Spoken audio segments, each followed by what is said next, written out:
जो संसार के दुख के लिए ही रोते रहते हैं, उन्हें परमात्मा की अनुभूति कभी नहीं होगा।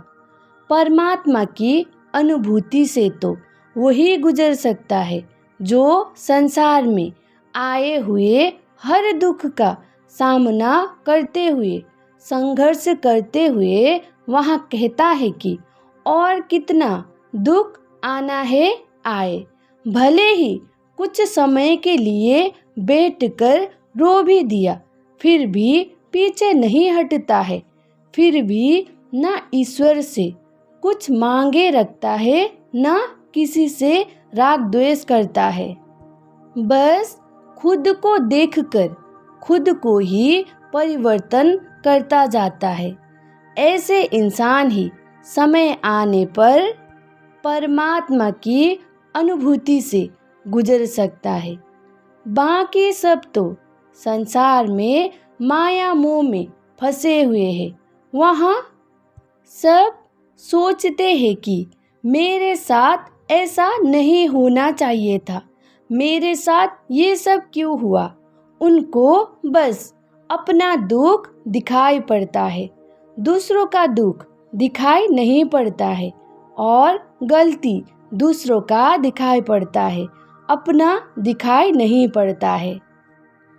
लोग तो छोटी छोटी बातों में ही इतना दुखी होते हैं और ईश्वर से मांगते ही रहते हैं।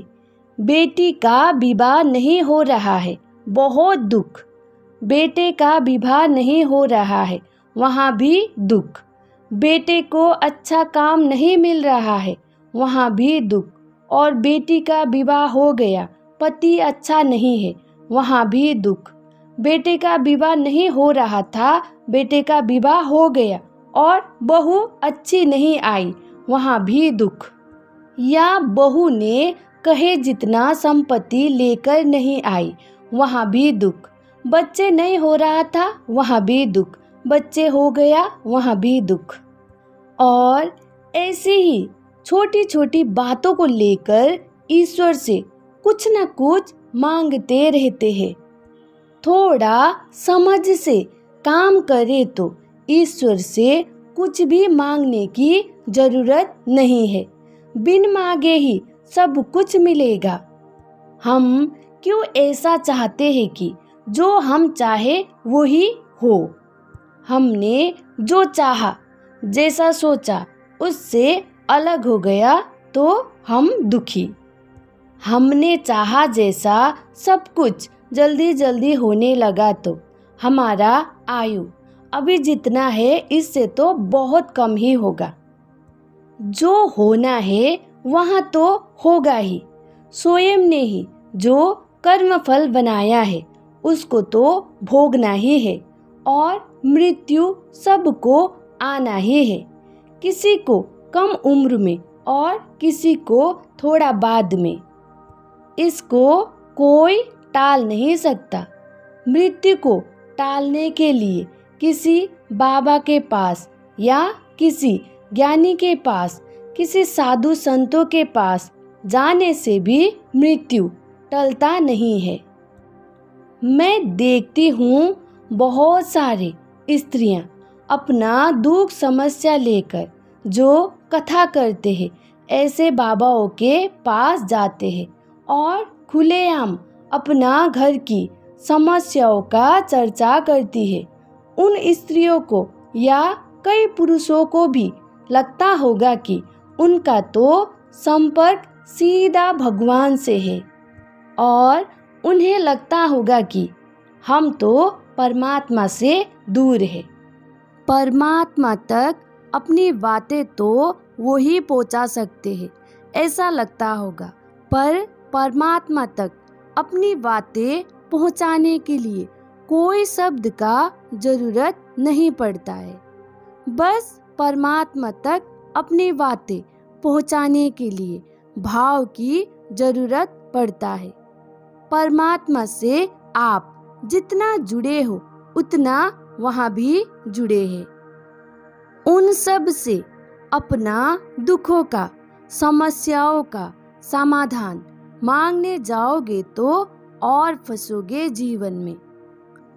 कोई कोई स्त्रियां ऐसा भी प्रश्न करती है कि सोचकर ही हैरान पड़ जाती हूँ। वहाँ बोलती है कि पति बहुत पीता है, घर में पैसा भी ठीक से नहीं देता है, दूसरों के साथ उसका चक्कर है, मुझे मारता है, पीटता है, घर में अशांति होता है। क्या फिर भी मैं उसको परमेश्वर मानूं? परमेश्वर मानूं या ना मानूं, दूसरों से पूछना पड़ता है क्या? अपना मर्जी है, नहीं मानना है तो मत मानिए, अर्थात डर है मन में पाप धर्म का। किसी दूसरों का कहने पर मान भी लिया तो और पाप होगा खुद को दुख देने का। किसी का कहने से मानना ना मानना क्या है? अपना मन की भी थोड़ा सुनना चाहिए। आत्मा को इतना नीचे नहीं गिराना है। फिर उधर से उत्तर आता है कि हाँ, पति तो परमेश्वर है। पति कुछ बुरे लत में फंस रहा है तो पत्नी का जिम्मेवारी बनता है कि उसे सुधारो। और फिर वहाँ बोलते हैं कि उसे समझाओ, उसे यहाँ लेकर आओ। और मैं सोचती हूँ कि मैंने महाभारत में देखा था कि श्री कृष्ण ने दुर्योधन को किस प्रकार समझाते हैं। इतना तक समझाया कि दुर्योधन का अंत में क्या हाल हो सकता है वहाँ भी उनको दिखा दिए, पर फिर भी वहाँ नहीं माने। तो ऐसे ऐसे इंसान भी संसार में होते हैं। कोई इंसान किसी के साथ रहना ही नहीं चाहता, उसके साथ अब उसको अच्छा ही नहीं लगता है, वहाँ उससे दूर होना चाहता है, उसकी बातें सुनना ही नहीं चाहता है। तो ऐसे इंसान को कोई समझा पाएगा? ऐसे इंसान को कथा सुनने चलो बोलने से मान जाएगा? स्त्री हो या पुरुष हो, जो समझना ही नहीं चाहता उसको समझाने का कोई मतलब नहीं।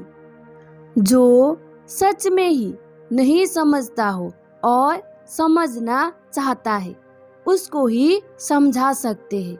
और मैंने देखा कि ऐसी बहुत सारी स्त्रियां अपने घर की समस्या इस तरह बताती है, उनसे कोई भी समाधान मिलने वाला नहीं है। अपना दुखों का निवारण खुद को ही सोच समझकर करना पड़ता है। दुनिया की और ईश्वर की परवाह ना करें। आपको लगता है कि आप सही कर रहे हैं तो ईश्वर से मत डरिए। यहाँ पर कोई पाप और धर्म की बात नहीं है। अपना समझ के अनुसार अपना जीवन को ठीक करना, सही करना चाहते हैं तो करना चाहिए। पाप धर्म से मत डरिए। जो जैसा कर्म करता है उसको वैसा फल अवश्य ही मिलता है। कई स्त्रियां जीवन भर दंड भोगती ही रहती है उम्मीद के कारण। वहाँ चाहती है कि उनके पति उनके साथ वफादार रहे, अच्छे से पैसा कमा कर घर पर दे, घर पर भी ध्यान दे, उस पर भी ध्यान दे। और वैसा कभी होता नहीं, चाहा जैसा कभी होता नहीं, क्योंकि यहाँ पर उम्मीद है, उनका बहुत सारा उम्मीद है उससे और उसका भी बहुत सारा उम्मीद है उन पर। दोनों ने एक दूसरे को नहीं चाहा, दोनों ने एक दूसरे पर उम्मीद लगाई और उम्मीद तो कभी पूरा होता नहीं, कभी ना कभी उम्मीद को तो टूटना ही है। किसी का उम्मीद कोई पूरा कर ही नहीं सकता। कुछ उम्मीदें पूरा हो भी गया तो भी पूरा का पूरा उम्मीद किसी का कोई भी पूरा नहीं कर सकता। और जब उम्मीद टूटता है तो बहुत दुख होता है और इस दुख का निवारण दूसरों के पास नहीं होता है। अपना दुख का निवारण खुद को ही सोच समझ कर करना पड़ता है, क्योंकि कोई भी किसी का मन का अवस्था क्या है समझ नहीं पाता है। सभी इंसान का अवस्था एक ही जैसा नहीं होता है। ऐसी स्त्रियों से कह पाती कि ऐसी जगह पर जाकर अपना दुखों का समस्याओं का चर्चा ना करे और जिस उम्मीद के कारण दुख हो रहा है उस उम्मीद को ही छोड़ दे और जिस तरीके से अपना दुखों का समस्याओं का समाधान होता है खुद करे। इंसान कब समझेगा कि खुद का दुखों का समाधान खुद को ही करना पड़ता है। ऐसी बातों को लेकर ईश्वर के सामने जाना, रोना, प्रार्थनाएं करना, एक समस्या ठीक हो जाता है तो दूसरा समस्या आ जाता है। यहाँ कभी रुकने वाला नहीं है जीवन में। तो कुछ भी हो जाए बस ईश्वर से प्रार्थना करना ही है तो ऐसा करे। हे ईश्वर, कितना समस्या देना है दीजिए, कितना संघर्ष कराना है करा लीजिए और मुझे इस लायक बनाइए कि आपका साक्षात्कार कर सकूं। इतना लायक बनाइए कि आपकी तेज को सह सकूं। संसार में जो भी मुझसे कर्म होता है वहाँ कर्म मुझे आप तक ही पहुँचाए।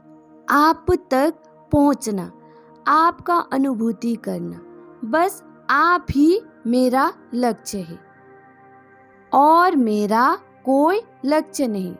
कर्म करते हुए इस प्रकार से प्रार्थना करेंगे तो संसार की सारी कर्म भी एक दिन आपको आपकी लक्ष्य तक जरूर पहुंचाएगा।